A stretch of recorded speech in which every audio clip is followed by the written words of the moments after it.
Hello everyone, welcome back. This is Baldy Chris taking you through a quick tour of all 10 floors you can expect to see in Enter the Gungeon.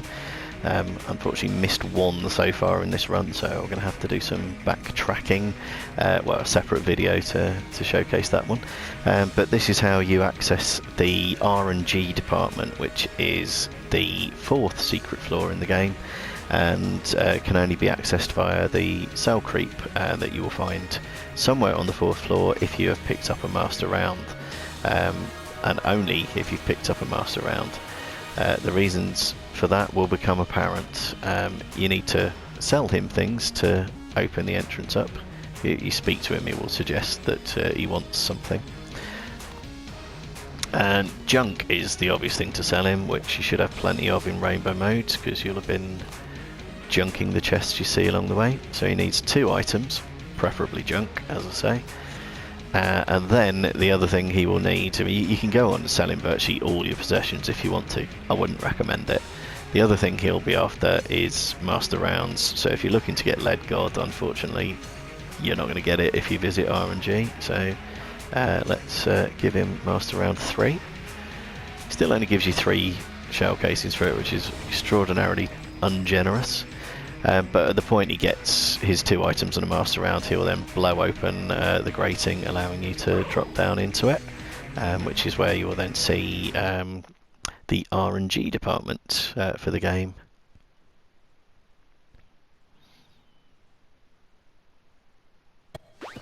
This is quite a short floor. You get some weird alien creature that appears and disappears very briefly. Won't do any harm, don't worry about that.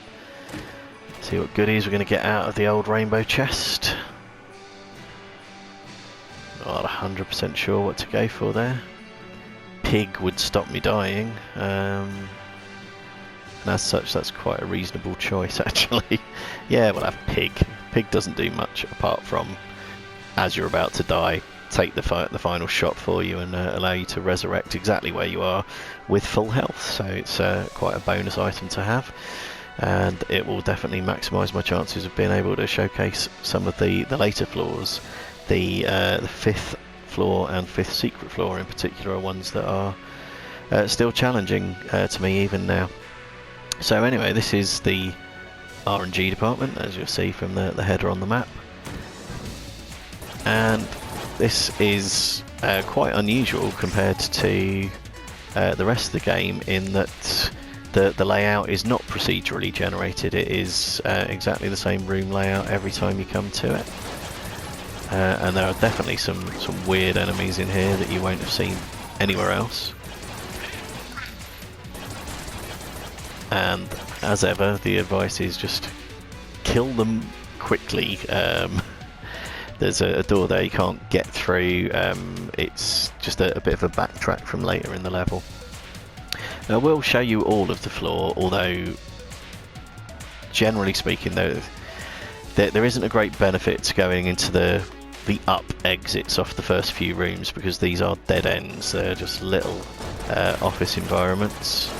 And we've got a bloody Lead Maiden in this one as well, which I don't like Lead Maidens. Well, actually it wasn't Lead Maiden, it was a fridge, but it did much the same job as a Lead Maiden there. Those desks can be flipped over for cover. So yeah, the only thing you'll get out of visiting these rooms above the main corridor are extra cash and potentially some room drops as well, but realistically they're probably best avoided since you don't have to go into them. And although it is nice to see some unique enemies in this game, it's unfortunate. Your best bet is to just get them down as quickly as possible, rather than sort of stopping to admire the view. However nice it is to see something unique. So this time we're in the toilets for for the RNG offices, and I didn't even see what got me there. That was very irritating.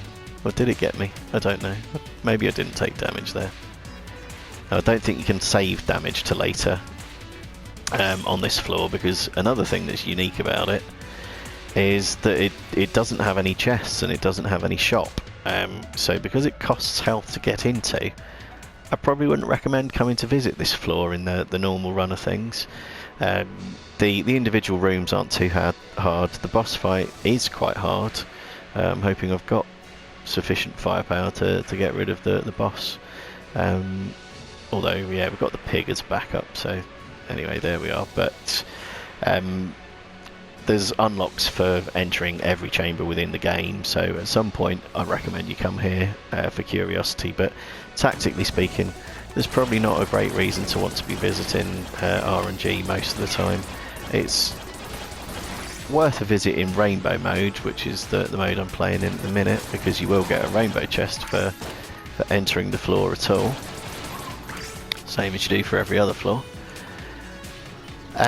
But it is at the cost of a health, a full heart container, or presumably 2 armor containers, 2 armors if you're playing as the robot. Or maybe it's just 1, I don't know. It's at the cost of a master round anyway. So for that reason, it's not necessarily worth paying a visit to. And then, yeah, this is some sort of supervisor type employee, I guess. I don't really know. Didn't take that much killing, at least. But like I say, the upper room's just not really worth visiting in the normal run of things. Certainly not the correct route to go. So those 3 rooms there, not beneficial to visit. And then move away from the office part of RNG. This is just a corridor, but it leads to the more experimental areas of the game. Take the chance to top up the Yari launcher there. So this is where it becomes a bit more like Cyberdyne from the Terminator series, where they've actually got the sort of live testing lab type areas, and again there's plenty of enemies you won't have seen before, but I don't give myself the luxury of time to look. There's sort of various weird enemies sort of sitting underneath the glass panels in the floor that will pop up from time to time. There you go. Sort of visually striking. Then you've got the little backtrack from earlier on, but there's not really a benefit to backtracking really, other than collecting health, but I'm on full health, so can't do anything with that half heart that's been left lying around. And then there's another big open plan sort of military testing area, which is relatively empty. Big shooty gun will clear that out very, very quickly indeed. This next one is the busiest of the open plan combat areas, and I think it's got a second wave attached to it as well, so big shooty gun is an option, but it'll only get the first wave for you. There we are. So yeah, that is the full layout of the game. The next bit is a kind of antechamber, a stairway up to the rooftop, where you fight the boss. I'm not going to be fighting the boss with the Gunther. I'm going to be using the Yari launcher and the human shield that is Gatling Gull to take this on, because as I say, it can be quite a tricky boss.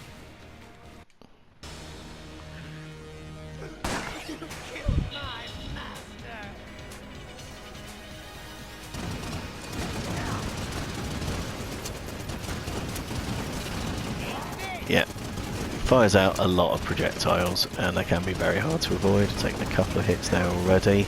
Those bullet trails fill up with fire between them as well, so they're best avoided. But yeah, something very powerful is recommended to deal with him.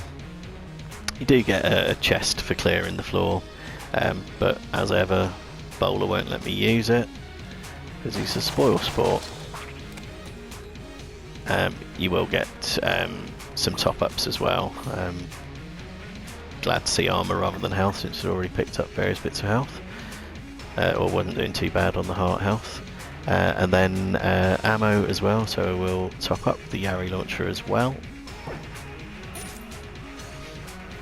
And then, although it appears that you should be able to teleport back to the rest of the level, it doesn't work, and you can't go back down this ladder either. You are literally stuck up on this rooftop.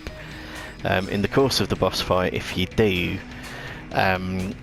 fall off the roof, you will take damage. It won't kill you, it'll take off 1 armor, half a heart, whatever the usual damage penalty is, and then put you back onto the roof again, but it's best avoided.